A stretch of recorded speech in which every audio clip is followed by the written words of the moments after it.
So ayan guys, tuloy-tuloy pa rin yung bunga nating lemon guys. Ayan guys, yan may bulaklak pa yan guys. So tuloy-tuloy din yung pamamulaklak na guys. Yan na mabuo para dire-diretso yung bunga at hindi maubos.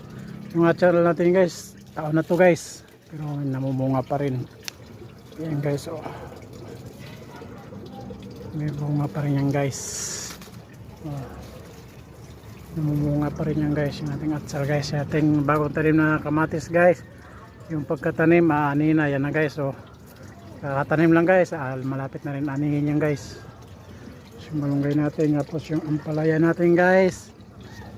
Nagulat ako sa ampalaya natin guys dahil maliit lang yan guys. So yan lang yung puno niya guys. So pero namunga siya guys, dalawa yan guys. So yan yung bunga niya guys, isa, saka yung isa guys sa taas guys. Yan guys, ano sa tayo, pwede na ba to?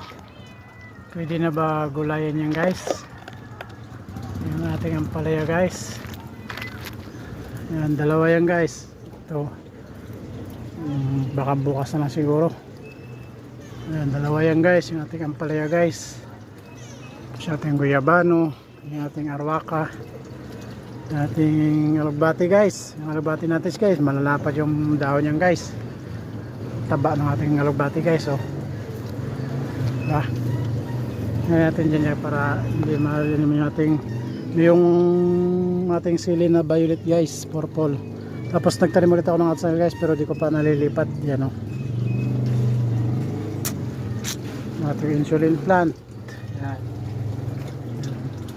may kamatis din yan guys. Yung ating kalamansi guys. Yan yung kalamansi natin. Yung ating puno ng sampalok guys. May sampalok tayo dito sa taas guys. Sa water jug lang yan guys.